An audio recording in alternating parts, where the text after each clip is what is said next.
Celtics beating the Sixers here to advance to the Eastern Conference Finals. Let's go. Tom Giles Scout with you at Celtics Postgame Live, and I think people still filing out of their seats after what was just an ass kicking in that second half. Well, you can't say that, Tom. Absolutely, man. Yeah, we can hit the open. Yeah, we can do whatever we want. That's what that was in the third quarter, Scout. 33-10. Jayson Tatum, 51 points. Ridiculous. Absolutely unreal. Game 7, most points in a Game 7, right? Absolutely. Guy was unbelievable.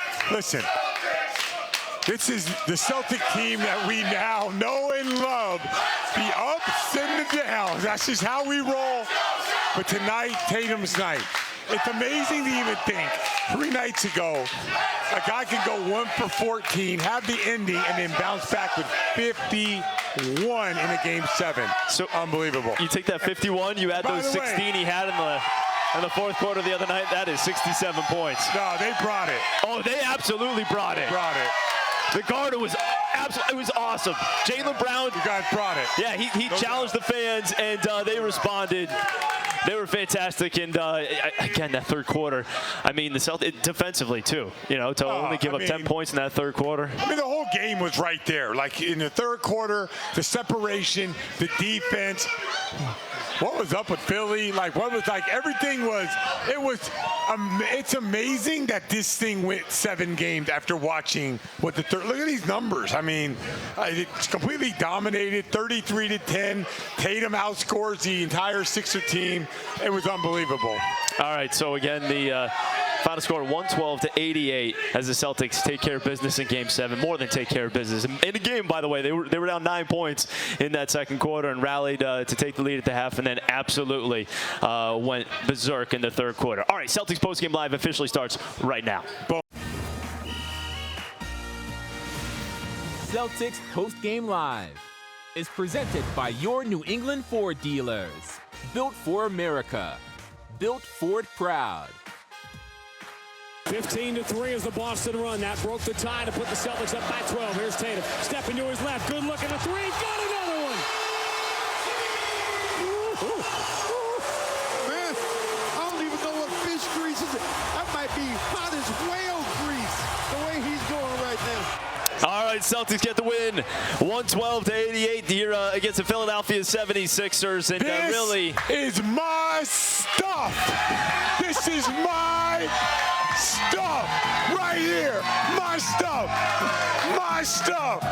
That's the edited version, of course, is Jayson Tatum going off for 51 points, 17 points in that third quarter when the Celtics outscored the Sixers 33-10 to take Game 7 in convincing fashion. And let's just start with Jayson Tatum. No. Let's start with the fans first. All right, yeah. First. Jaylen Brown called all you guys out. All you guys bring that energy, and that's what you guys did. So one, the fans brought it, no doubt. I don't know if you guys can hear it back on TV. Right in the third quarter, they went to a new level. Go ahead, Tom Giles. Yeah, they absolutely did. That was the best Garden crowd you've seen in a very, very long time. And Jayson Tatum gave them plenty to cheer about in that third quarter. No doubt. And throughout the game, taking a look at the numbers. And Stephen Curry actually set the record with 50 points in a Game 7. And these numbers brought to you by your Massachusetts Health Connector. Stay in the game. Get covered at mahealthconnector.org. Steph Curry had 50 points against the Sacramento Kings 2 weeks ago to the day. And Jayson Tatum said, I got this. 51 today. I mean, look at that list. My man Jayson Tatum sits on top of Curry, KD, Sam Jones, Dominique Wilkins. Legendary players, legendary performances, and Tatum is the king of Game 7. And he did it 17 of 28 from the field, 6 of 10 from 3, 13 rebounds, 5 assists. So it wasn't just the scoring. He was doing everything out on the floor tonight. He was not letting them lose this game. No, you know what? It was really, I thought, the third quarter, and he's got his wiggle back. He got his confidence back. Like, I don't know what happened, because we always expect Tatum to bring it to a certain level every night. Like, there's so many ways he could beat you. In the mid-post, he could beat you from the 3. He could drive you. Today, he showed you everything. There was the possession. He's sitting on the baseline. He's getting pumped up. He goes down and has the next next 4 buckets in a row. Like, it was Jayson Tatum's world, and everybody else, especially the 76ers, were just participating.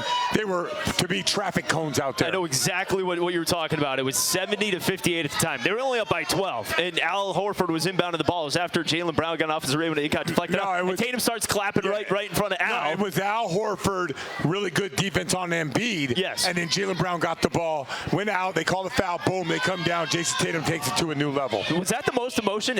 That's got to be the most emotion we've ever seen out of Jayson Tatum, right? I mean, the way he was reacting, it was awesome to see. That's in the B block. That's in the B block. We'll get into the Heat. No, you know what?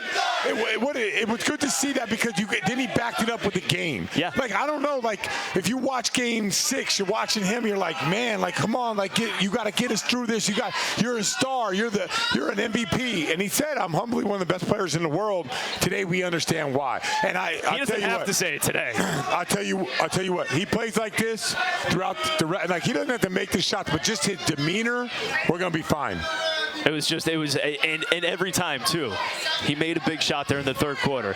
He got the crowd even more involved. Yeah. And it's just like the crowd would feed off that, and it just became a runaway train that Philadelphia had absolutely no answer for. Again, the Celtics, that third quarter, 33-10, just phenomenal. Philadelphia was 3 of 21 from the field. And I know you said that, it felt like they checked out, but it also felt like the Celtics kind of just forced them into submission. Yeah, you know what I mean? Snatched their soul. Yes, soul absolutely. Snatchers. Yeah. Yeah, Tatum just basically broke them. That's just how it was. And then they're going to have to ask. James Harden's already called the moving company to get his stuff out. Doc, it's like a lot of stuff going on with Philly because now they got to go out there and endure what Jayson Tatum just did to them. That's how the NBA works. So 51 points, and for Jayson Tatum, he also had 25 from Jaylen Brown, who was big tonight, picking his spots. And I really felt like Jaylen Brown got him going in the second quarter. We can talk about him in just a little bit, but we want to check in with Chris Forsberg because it is a series clinch. Oh, snap! Oh, it's loud out there. Chris! You're on air! I got you, Scal. Forsberg, how you feeling, man? What are your thoughts?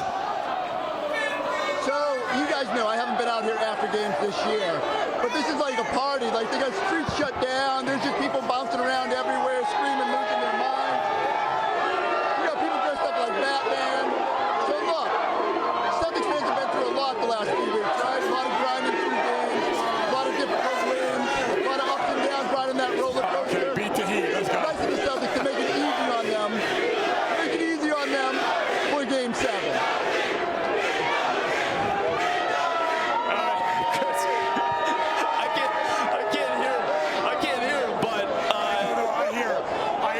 Chanting, beat the Heat. I do hear that. Beat the Heat. Scal wanted to save it for the B block, but we're going with beat the Heat right away. Got it. Chris, what did you think of the Garden today, by the way? Giles, I told you said it after like one of the Hawks games, and I respect your, I know you're kind of like learning what it's like inside the Garden, but tonight was indicative of what it's like inside the Garden, inside a Game 7. I think that third quarter would challenge as loud as I've ever heard it in there. I start thinking back to like the Game 6 of 2008 Finals was a party because it was so loud and everyone knew that they were going to win that series. It felt an awful lot like that in the third quarter tonight when Tatum's going off. My favorite moment, though, was they were up 28. Tatum came back in after a timeout, came to the middle of the floor, and right in front of Embiid, told everybody, get loud.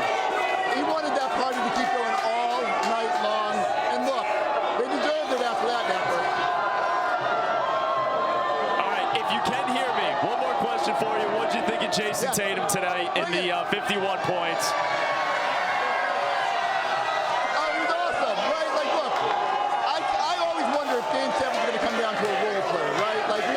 The Kelly Olynyk game.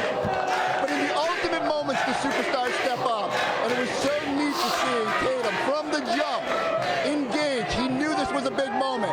Scal pointed it out. From the end of Game 6 to like 4 minutes left in this game, he scored about 70 points. He absolutely dominated. And this is what superstars do. This is what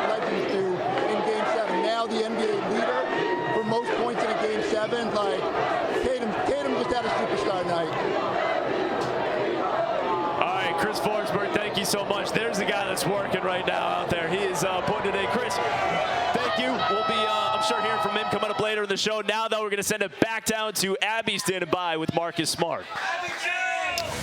Marcus, that's 6 playoff series wins against the Sixers, all while you've been here. How sweet is it to get it done, even though it took 7 games?